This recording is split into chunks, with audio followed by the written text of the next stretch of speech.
Good afternoon, everyone, and welcome to our webinar on progressive design build in focus, rethinking project delivery and design risk. My name is Sandip Chandarana. I'm the director of PUA, and PUA and our carrier partner, Arch Insurance Group, is pleased to provide you with this webinar. Our presenter is Gail Kelley of Risk Management. She's a risk management consultant at ConstructionRisk LLC. She's one of the best in the business. She knows risk management like the back of her hand. So we're really delighted to have her putting this webinar on for us today. Next slide, please. Let's skip the agenda and go right into the nitty-gritty. Next slide. So PUA, as I mentioned, we are the underwriting manager for Arch Insurance Group, and Arch is the one that's putting on this webinar. So we're underwriting specialists. We were formed in 1990. We've got, we're stable. We've been doing it a long time, proven track record. Myself and our team brings unparalleled expertise to the table. We have a book of about over 75 million, and we insure over 1,500 insureds. We write 4 lines of business here at PUA: architects and engineers, design build contractors, miscellaneous professional, and we also write excess limits in those areas. So we are professional liability experts, strong paper, Arch Insurance Company on an admitted basis, Lloyd's of London on an E&S basis, and really we can navigate for all the agents on. We can navigate in the assisting in the difficult, complex risks and issues that arise. Also on our website, puainc.com, we've got a library of all past webinars. The learning objectives today. To review the fundamentals and basic principles of progressive design build, PDB, compare progressive design build to other alternative project delivery methods, discuss standard PDB agreements, examine how project delivery methods influence liability and risk exposure, and learn about the advantages and disadvantages of PDB. Before I hand this over to Gail, I want to run over a couple house cleaning matters. If you have any questions, please put them in the chat box, and Gail will tackle them as we go through the presentation today. Secondly, for all the licensed architects and engineers online, you can get a certificate of attendance, and we will be given instructions on that later in the webinar. So you will fill that out, or contact us. We'll give you the certificate of attendance. Then you have to self-report your attendance for your continuing education credit. So with that, Gail, thank you so much for putting this presentation on, and I'll turn it over to you. Thank you, Sandra. Next slide, first slide. So, this, as Sandra said, this is where we'll be talking about progressive design build, and it's one of a number of so-called alternative project delivery methods. We are seeing, when we review contracts, a lot more contracts for progressive design build, and at the same time we're seeing some confusion about what these contracts are requiring. So this seemed like a very good topic for a webinar to present kind of an overview and also give people an opportunity to ask questions. As we said, it's a progressive design build is a project delivery method, which begs the question of what exactly is a project delivery method. And really that's kind of a buzzword for the framework of the agreement that establishes the parties' roles, their risks, their rights and their responsibilities. And those 3 things, the roles, the rights, and the responsibilities, impact each party's risk.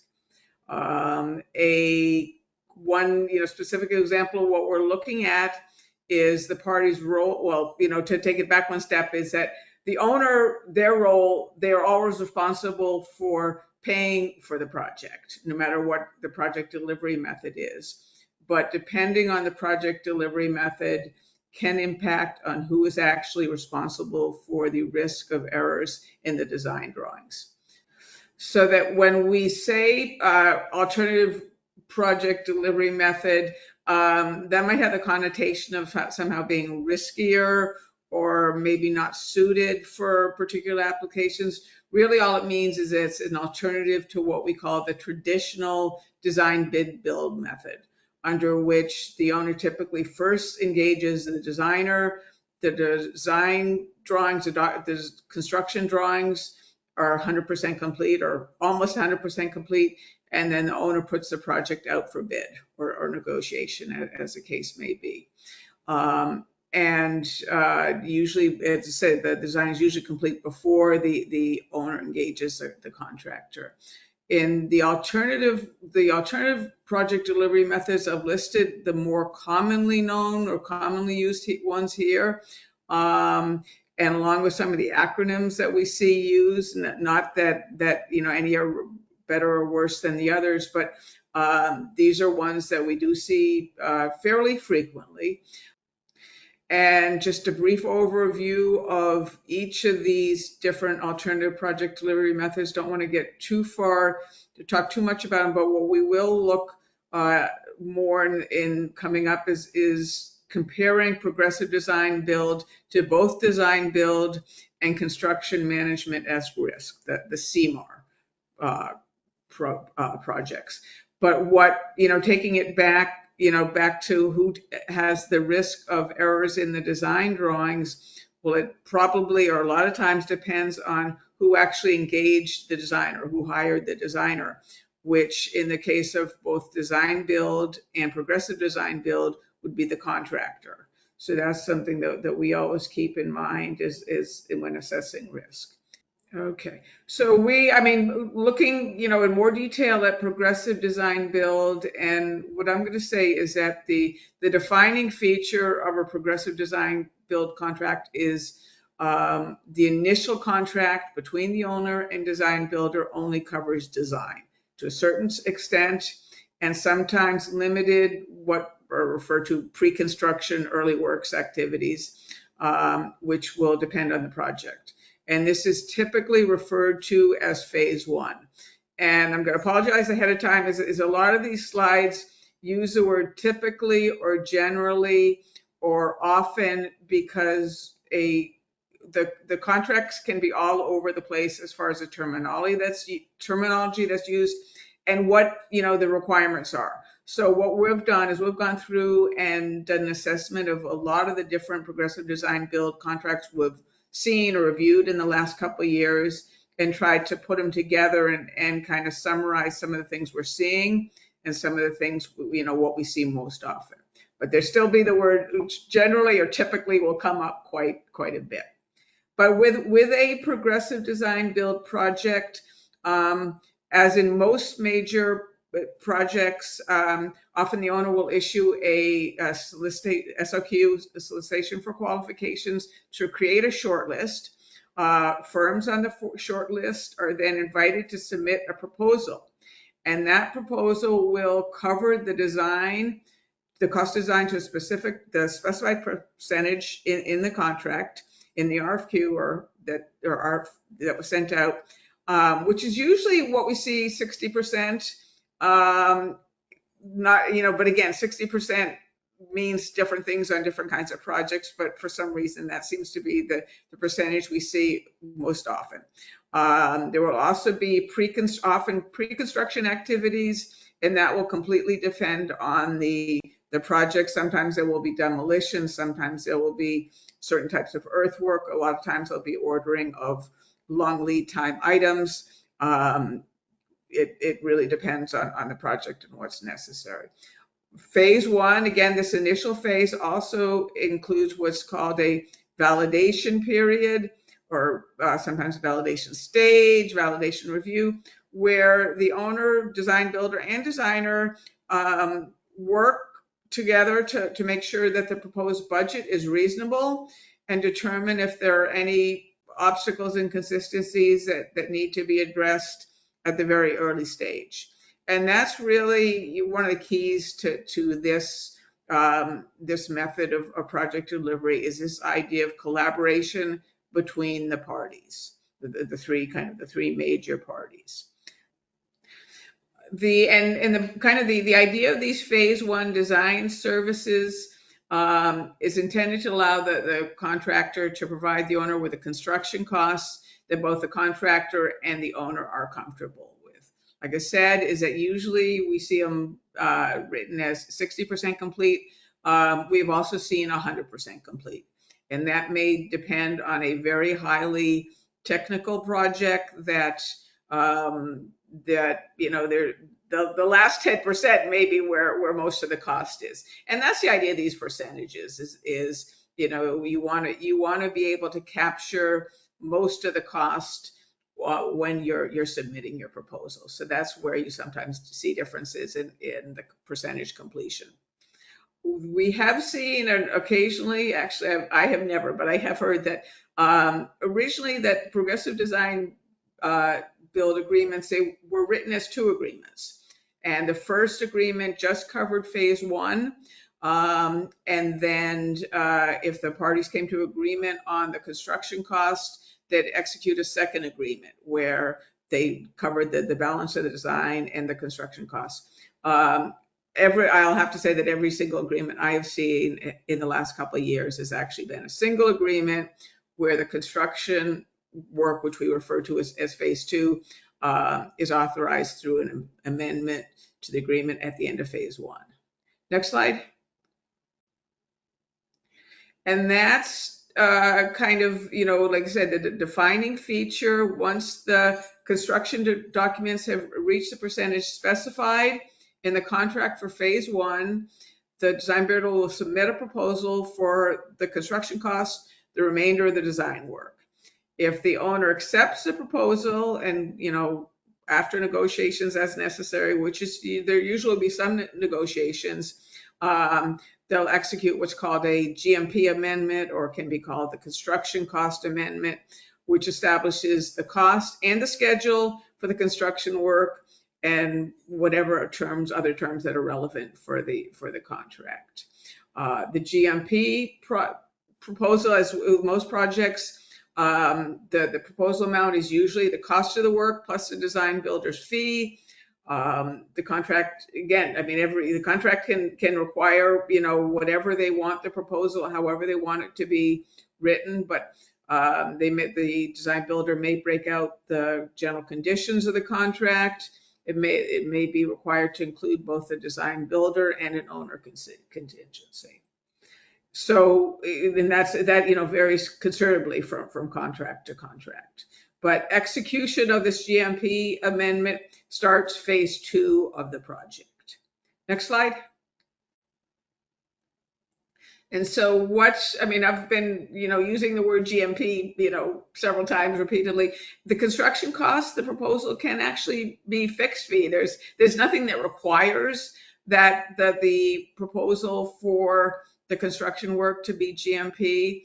But the whole idea, or kind of the defining feature of a PDB agreement or project, is this collaboration between the owner and the contractor, the design builder. And inherent is that the negotiation of the costs are to be transparent to the owner. The parties will negotiate in good faith. So that's, I don't think I've ever seen an agreement that didn't have the amendment be GMP, the proposal be GMP. Sometimes we have seen that the parties can agree to change the GMP amount to a fixed price, and that may be done if the owner a GMP contract requires more time and more oversight on the owner. It probably requires more effort on the terms of the contractor.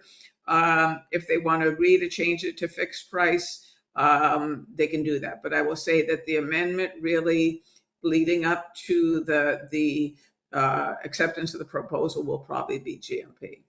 There can be more than one GMP amendment for the agreement, with each GMP package, or each having its own buyout and procurement package, schedule and milestones, and this allows the project to be bid in stages. We saw one on a convention center where there were actually 8 GMPs, because it was, it was in process. The existing convention center was still going to be in operation while the expansion was being done.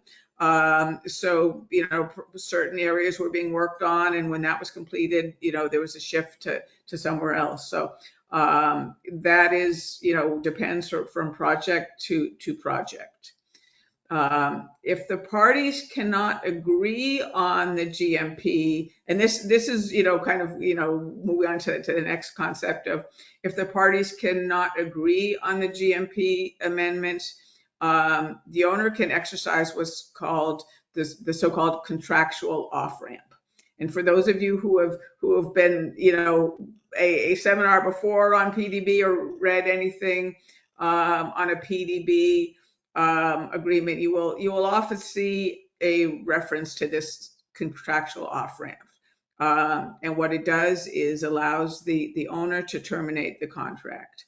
And, under the terms, the contract will state the terms under which this termination will occur, or the terms of this, the next, what will happen next.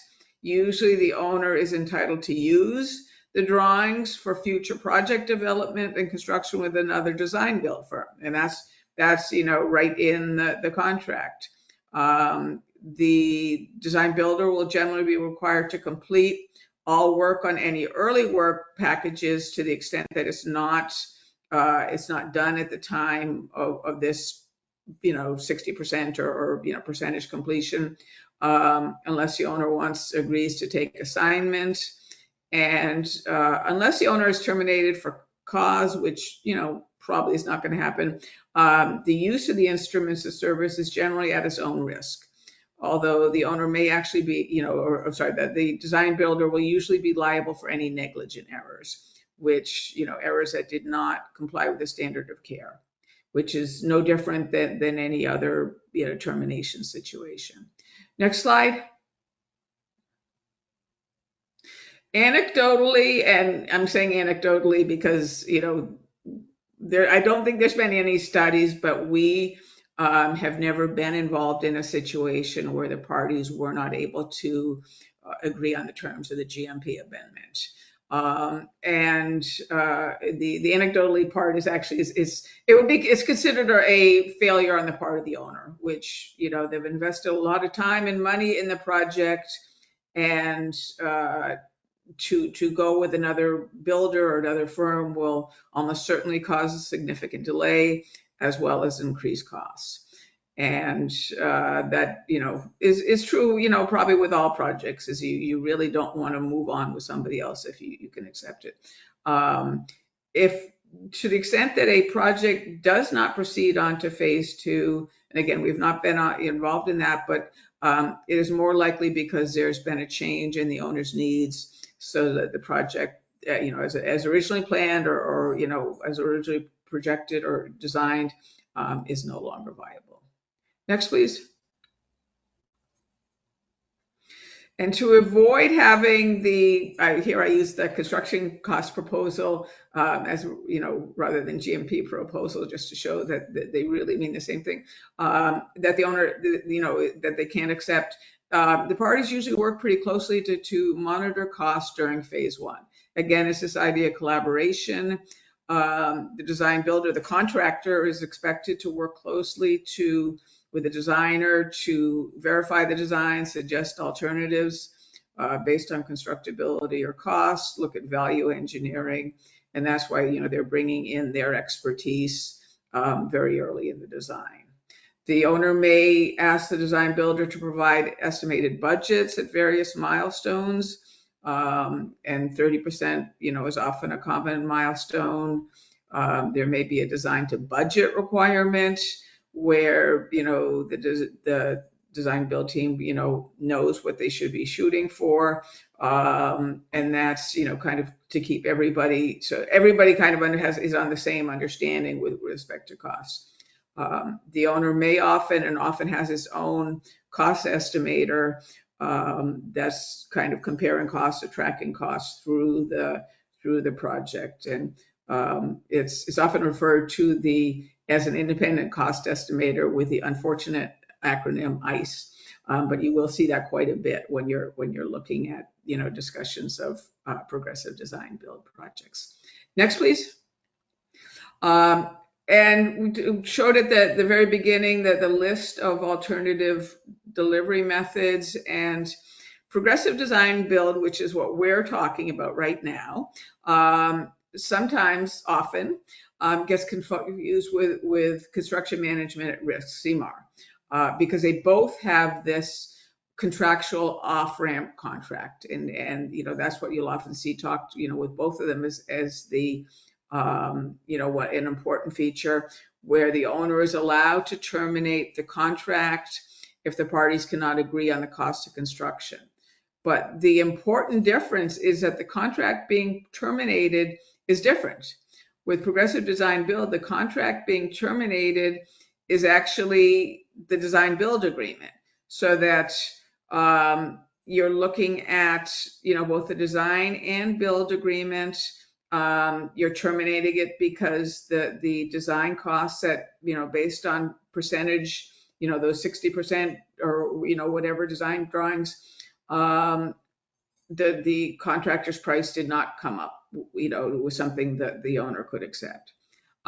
With a construction management at risk project, what the owner is terminating is just a construction contract, because the owner has a separate agreement with the designer, and with the kind of the salient feature of a construction management at-risk contract is that the contractor is also in what's referred to as a pre-construction phase.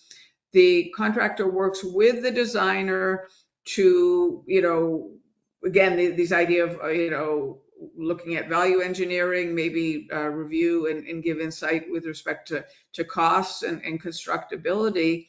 But often, or usually with a construction management risk, the designer will have done 100% complete drawings, and then the contractor will bid on them. If at that point in time, the up until when the contractor will then give a 100% or will then give a GMP cost, if the owner can't accept that GMP, it can terminate the construction contract. And so the same idea is that typically you do not, the parties have all worked in both PDB and CMAR. The parties have all worked closely together, so that something has gone horribly wrong if all of a sudden there's something that people are very, very unable to agree. So next slide.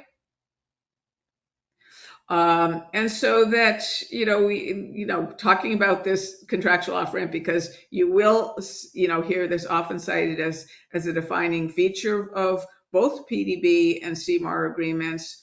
And in reality, all it is just a termination for convenience. And that's no different than any construction contract, because virtually all construction contracts give the owner the right to terminate for convenience, for any reason or no reason. And that's something the owner needs, is that, for whatever reason, if they don't have the financing, if they no longer need the project, they need the right to terminate for convenience.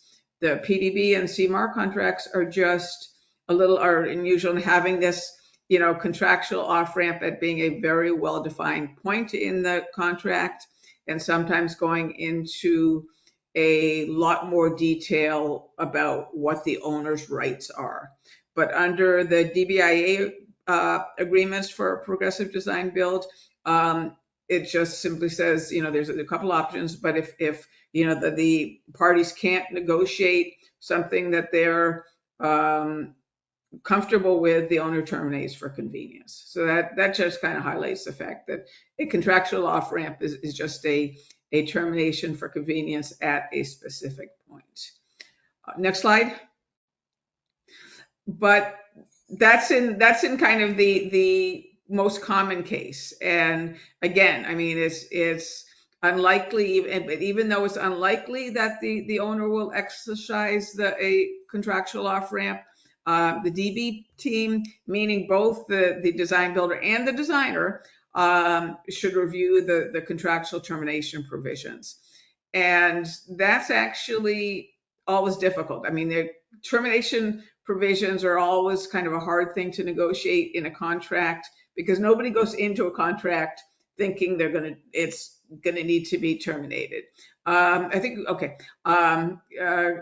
Nobody needs, but it is still something that's important to do so that the parties understand, again, their rights and responsibilities if the parties cannot agree on the terms of the GMP amendment.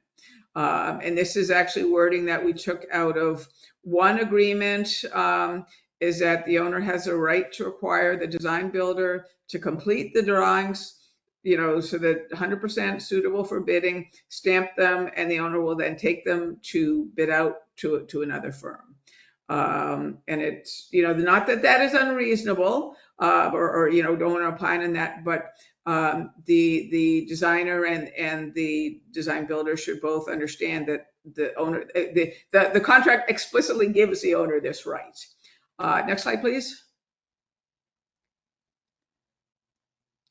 Alternatively, the owner may actually want to take over the design agreement, in which case, if they can't come to terms with the design builder, they may want the design builder to assign any subcontracts to the owner and to require the designer to negotiate a professional services agreement directly with the owner for completion of the drawings. And again, from the owner's perspective, if they have to complete, again, assuming this, we only went to 60%, if they need the drawings completed, the worst possible scenario is that the owner would have to pick, find another design consultant to complete the drawings, so that they're probably very interested in having the 100% complete, which they can then use.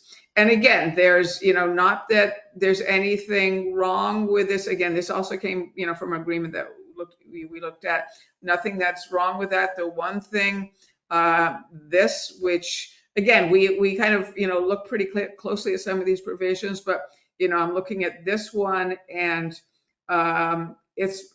we usually represent the designer. And this is saying that, specifically the designer's liability for errors is 100%, is the phase one lump sum services.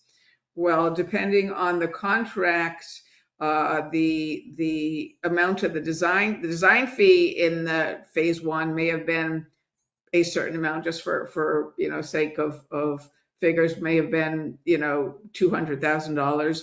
There may also have been $1 million worth of demolition and a lot of ordering of steel and long lead time equipment. The designers, the limitation of liability can be something that the designer did not expect. And so that's, it does not, it's always a good idea to look at these things closely and make sure that we understand what is being required of us, or what could be required. Next slide, please. There are several different industry, what we call the industry standard forms, meaning from the trade or professional associations. And the Design Build Institute of America has really been at the forefront in developing the progressive design build agreements. And I have to say that the terminology I've been using kind of all the way along has primarily come from the DBIA agreements, because those are the ones I see most often and discuss most often.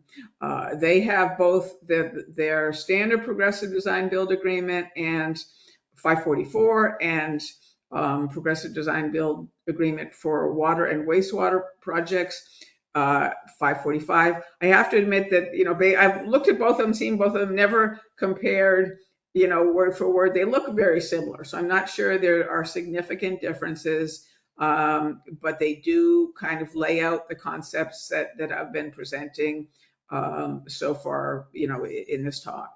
EGCDC also has a progressive design build agreement. And we see this sometimes because a lot of smaller cities and towns kind of as a standard, not smaller, or, cities and towns often use EGCDC agreements as their standard agreements. They're comfortable with the terminology, the format, so they like using those agreements. Next slide. The EGCDC uses slightly different terminology, so that's where there is some confusion. And I've been using phase 1, phase 2. That's what the DBIA uses. EGCDC uses preliminary stage and completion stage. And within the preliminary stage, the standard form agreement actually has a lot more detail about a breakdown of the study and report phase, which I think is probably equivalent to what I was calling the validation phase, the preliminary technical document phase, construction planning phase. And again, the names of these phases don't necessarily really have a lot of significant. What has a significance is when you look at the contract and it explains what is required to be done in these phases. Is that one of the things is that the EGCDC, when they're breaking down these different phases, because there's could be more flexibility in the costing of phase 1. In phase 1, in the DBIA agreement, phase 1 is usually a lump sum, a contract price. There may be, or often there's a lump sum for design. There's a lump sum for certain early works. There may be a lump sum for ordering. The EGCDC allows, in their contract, they have several options that you can select boxes or delete. That it can be a time and expenses with a not to exceed. Again, I mean, if anybody that could be put into any contract, but just in the standard form, EGCDC kind of goes into a lot more detail about your options. And the back up a little bit. Back up one. So the EDC, again, their completion phase, which is DBIA phase 2, breaks down into various kind of sub phases. And again, in any project, you may or may not need certain of these anticipated activities, testing and commissioning. It always is helpful to kind of look at standard form agreements to kind of get an understanding of what could be required. What could you put in your contract to make sure that you've covered various eventualities and make sure that you understand what you're being required to do, or make sure you understand what the owner is requiring you to do. So next, please. AIA recently released a progressive design build version of their standard AIA A141. And that was released in 2024, and it's marked AIA PDB 2024. And I have to say it's very similar to the standard AIA 141 agreement, which is the standard agreement between an owner and a design builder, because in the 141, the initial contract also does not include a price for construction. And it's set as an exhibit to after the parties have done certain, some amount of design work. Although my understanding is that the expectation is that it's set at a fairly early stage in the process, 10 or 15%, which is maybe conceptual design or fairly early on, as opposed to so that would the standard AIA design build agreement has an exhibit A where you set the construction price. Under the progressive design build, the expectation that the construction drawings are going to be more at least 60, if not maybe 75, even 100% before the contractor, the design builder, submits a construction price. Along with the 141 PDB, a 141, that should say it released the B141, which is the design builder architect agreement. And again, I mean, it was just a slight little, slight change of the terminology. I have to say again, the AIA A141 and the AIA 141 PDB are very, very similar. What actually is different, or the biggest difference is this was AIA's, kind of 10-year, regular 10-year update. So where the differences are in this agreement is actually differences with the 2014 agreement.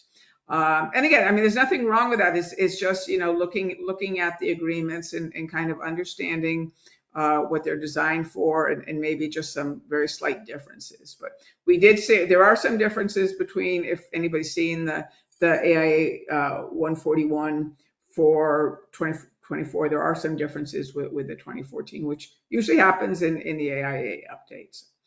Next slide. Consensus Docs, which is kind of the third major industry standard form supplier, does not have a PDB form, a specific PDB form.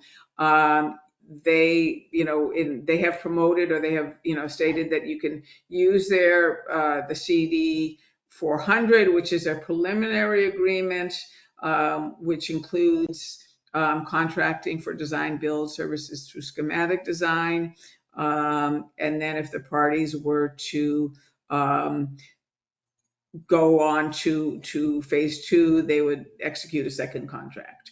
And it could be either the CD 410 or the CD, because this is up 415. Neither of them actually are, as written, will work for a PDB project.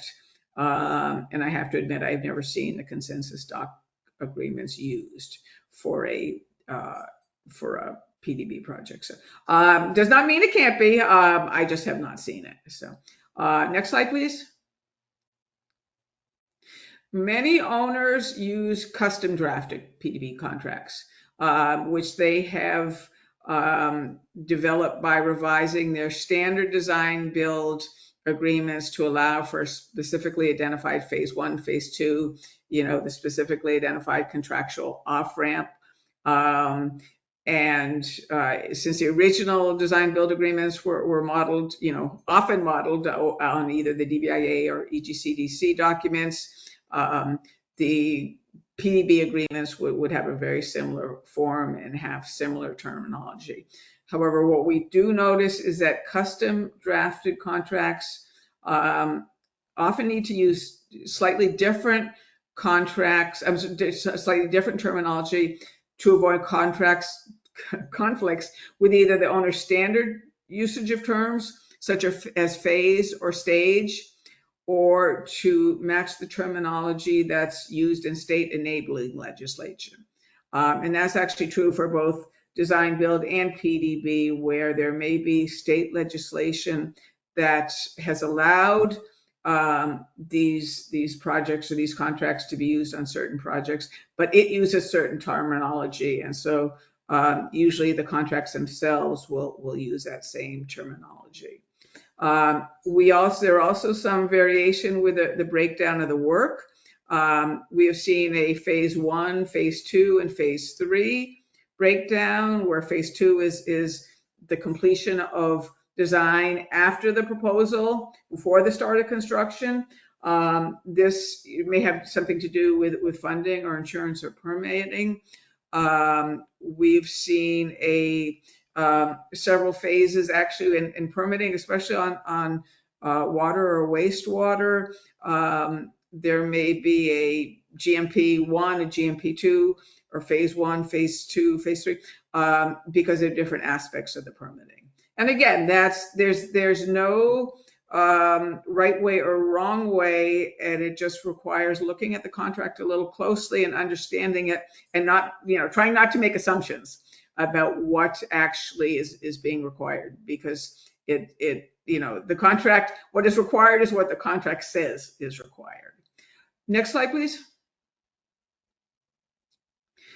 And we've also seen that, PDB agreements are not always explicitly identified as such. I mean, usually you will see in the preamble, that first paragraph at the top of the agreement, you'll see something like, this is a progressive design build agreement.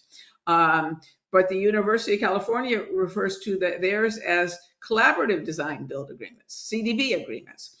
But when you look at the agreement itself, it is exactly the same thing as a progressive design build agreement. There's a phase 1, phase 2. The phase 1, during phase 1, the design builder develops the GMP, the schedule, based on the drawings that were worked on. And phase 2 is the design build phase. Sometimes an agreement will just say, it's a design build agreement, and it's only by reading it that you can tell it's progressive design build, meaning, and kind of the giveaway is that there's a fairly significant amount of design work done before the parties have to agree on the construction cost. Next slide. Okay, use. Are there any, before we go on to some of the uses of design, are there any questions? Anybody have particularly interested if people have had any experiences, or not now, but maybe at the end, if they've worked on any progressive design build projects and either had good or bad experiences or confusion about what was required because they hadn't worked on it before, or other parties hadn't been involved before. But if there are any questions, please don't hesitate to put something in the chat box. So next slide, please. So that's, looking at progressive design build, and what we'll say is that it actually, like design build, is most often used on public projects. And again, this is anecdotally, no research done, but from the hundreds of contracts we look at a month or a year or however, or even get involved in various issues of a contract. I'm not sure I've ever seen, maybe a very few times it's been on a private project, but one of the, and it would have been design build on a private, meaning not a public agency. One of the reasons for that is design build is usually promoted as being more quicker, allowing construction to start quicker before design's completed. And that often is not a consideration on private contracts, private projects, where there need to be a considerable amount of time spent on government approvals and entitlements before construction can start.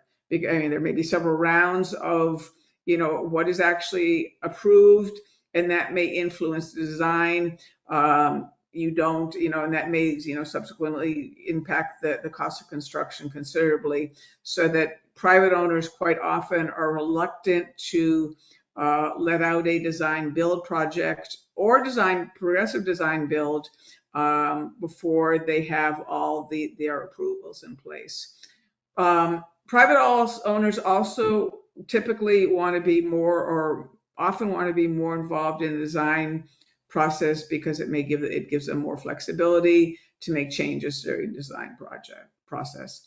And that's, to a lot of times you have, there's, especially with public agencies, have a fairly well-defined goal with a project. A private agencies, there may be some flexibility, something like a hotel or an apartment building.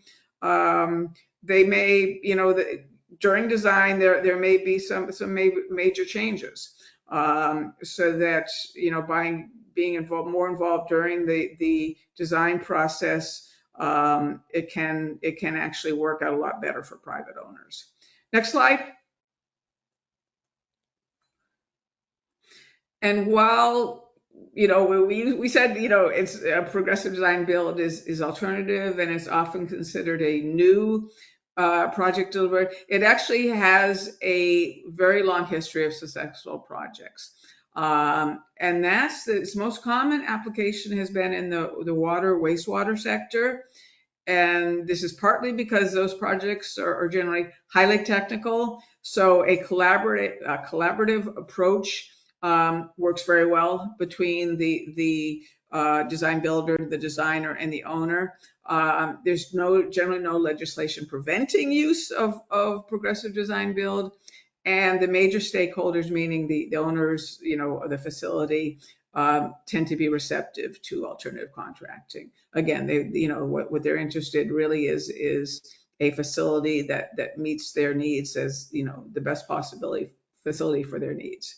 I will acknowledge that it's also due to the trade association, the Water Collaborative Delivery Association, which used to be known as the Water Design Build Council, and they actually worked with DBIA to develop the DBIA agreement for water wastewater projects.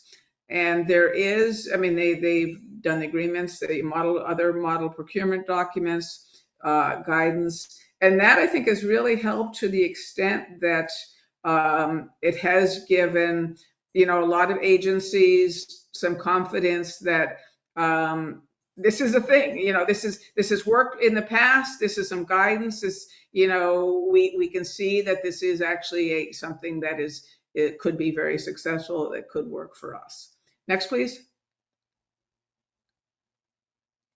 In sectors other than water, wastewater, PDB seems to be used most often in California, particularly in transportation projects. There's been a number of BART and Santa Clara transportation agencies projects, also on several of the airports, including San Francisco and San Diego. And again, it's this idea of it can be done a lot quicker. The goal, the concept, is fairly well designed. But what really needs, what really helps the project is this collaboration between the owner and the design builder. California actually has legislation that specifically enables progressive design build, given the section numbers there, not that anybody needs to know. And New York City, without maybe as much fanfare, has actually used progressive design build on a number of projects, including kind of the semi-famous borough-based jails, the 4 jails that should be replacing Rikers.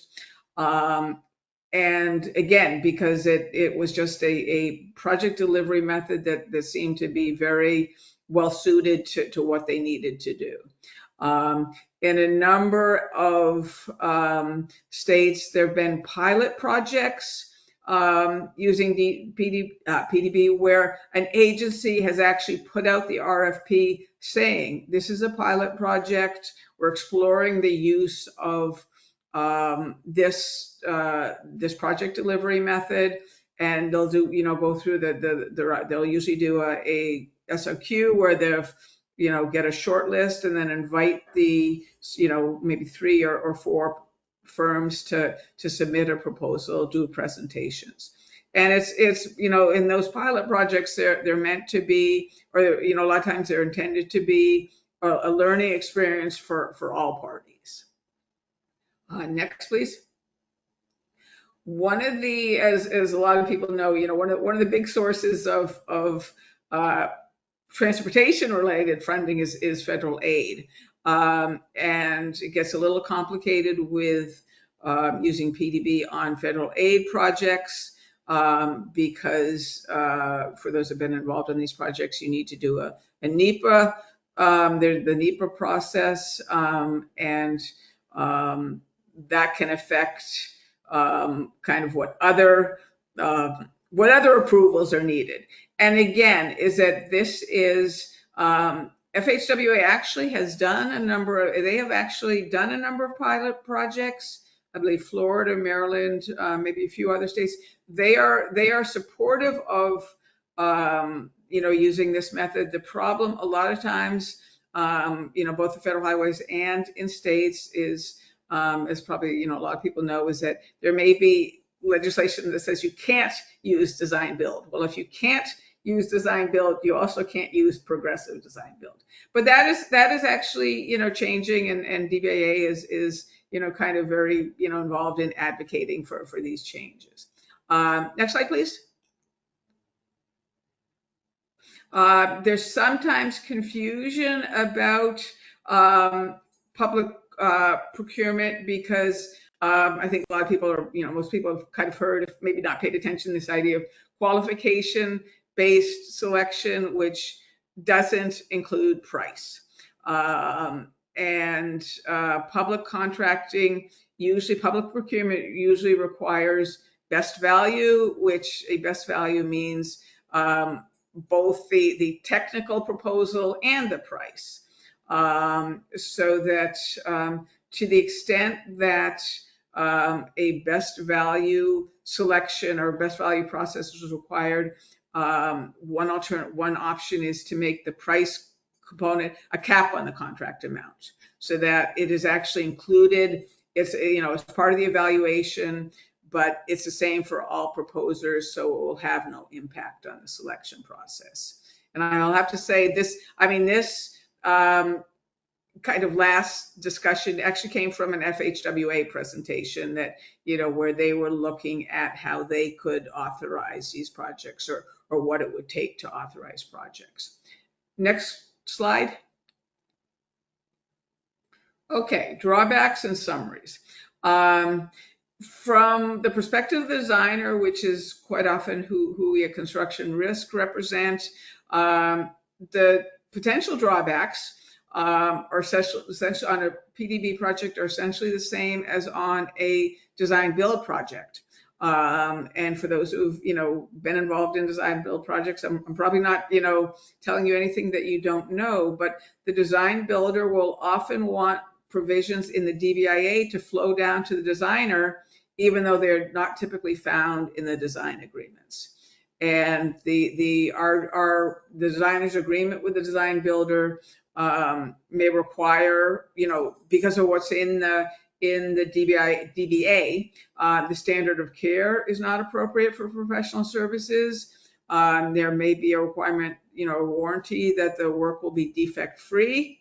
There may be liquidated damages, which can be significant, up on, $100,000 a day. And again, for transportation projects, we see very significant liquidated damages, and that is, something that everybody accepts, and that's part of the project. That's part of what everybody has to take into consideration. There's also often, both on PDB and design build, the design builder will want to hold retainage on the design professional because it's in, the owners are holding it on them.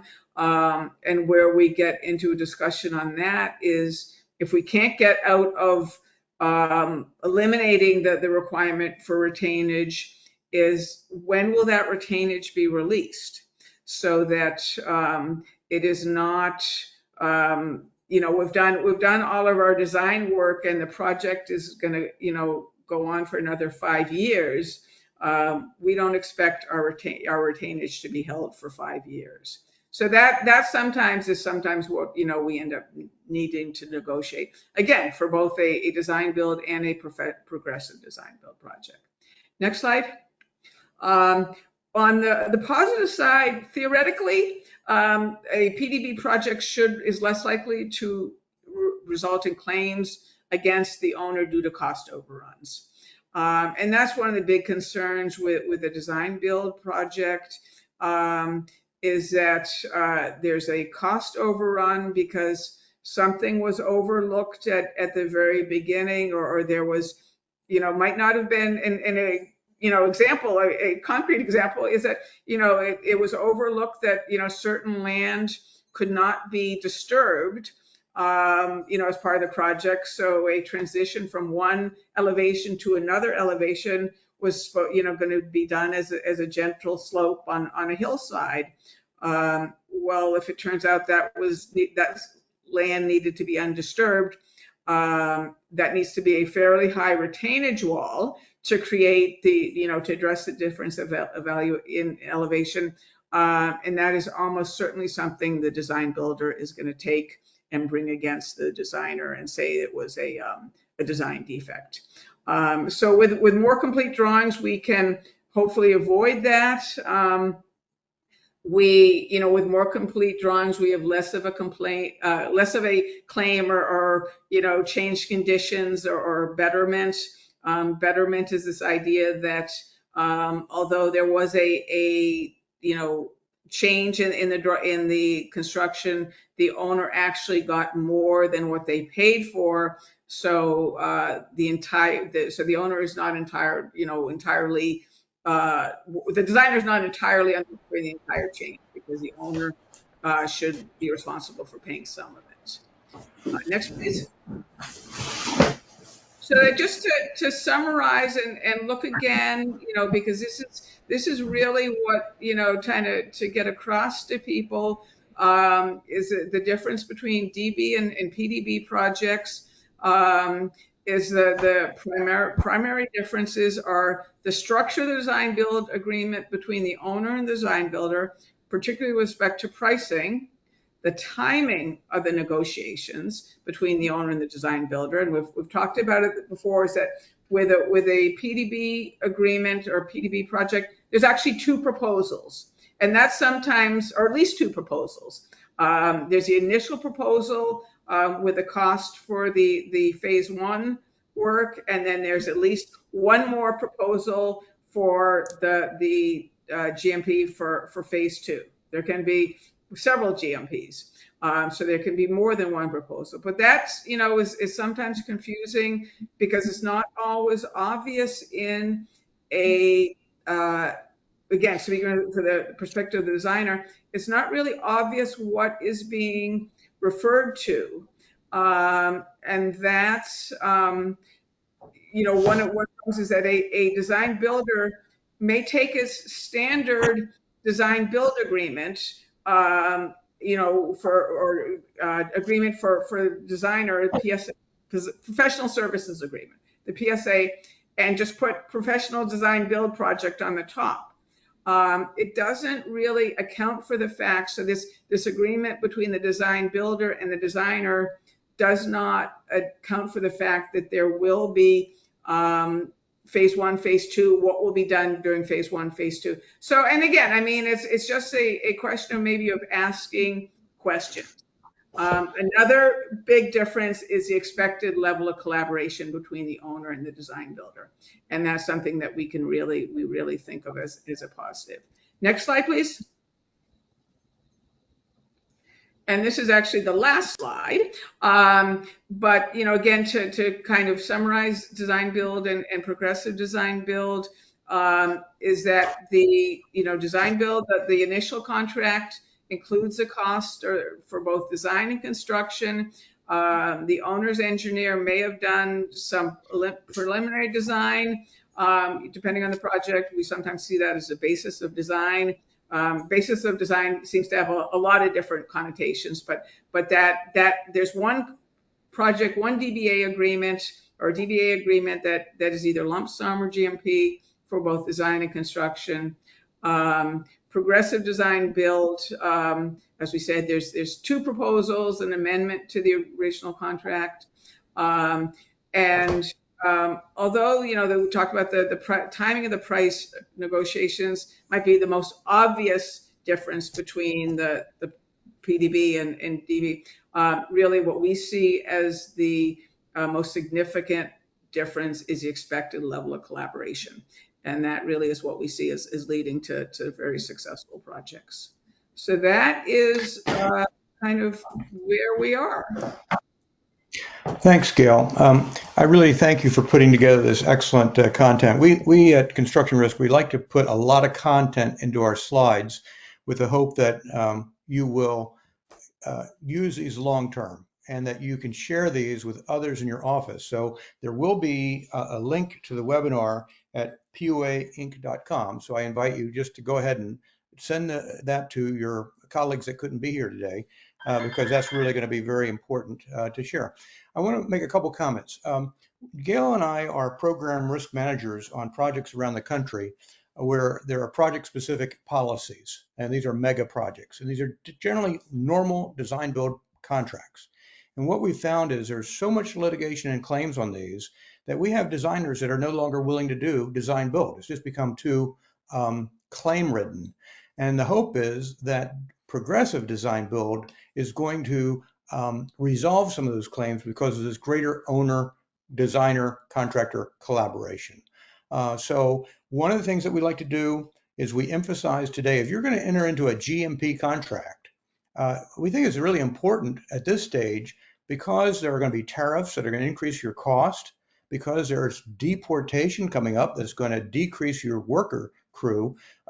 We are seeing contracts today, and I've written a clause that says, look, we're giving you a GMP, but that's conditional on whether there are tariffs and deportation that impacts us. And if those things happen, then we get a change order. Otherwise, you could get liquidated damages for a delay because of loss of workers that delay your project, and that was beyond your control. The other thing we like to do is there needs to be a teaming agreement between the contractor and the designer on whether it's a design build contract or preliminary design build, and we believe that teaming agreement needs to define the definition of a standard of care for preliminary design services, so that what you say is, we're only giving you preliminary services. So, Mr. Contractor, don't come back and sue us like we were supposed to give you 100% construction documents. And we think that's very valuable. We've seen several court cases emphasize that difference. Gail, just if we have one more minute, what do you think? Do you think design build as a mechanism is going to become second place to the progressive design build, or where do you see this going? I really like progressive design build, and I kind of slipped this in the very end, where I see problems with progressive design build is the design builder took their standard professional services agreement that they used to engage a designer, for a design build, and they don't allow for this phase 1 and phase 2, because we really want to know how much work are we doing during phase 2, the construction phase, construction administration, inspections, whatever, is sometimes not as well defined. And again, I mean, it takes a little bit, but I am very positive on progressive design build. Okay, great. I'd like to see it kind of, used more widely. Okay. This is information on obtaining CE credits. So that's pretty straightforward. Next screen. Okay. That just has pictures of both of us. Right. And that's the end. Yeah. And notice the website for PUAinc.com. So we encourage you, go to that website. You can find all of the last webinars that Gail and I and others have taught for PUA. They're there. You can watch them. I think you can download copies of the slides. So it's really good material. Encourage you to go there. Thank you.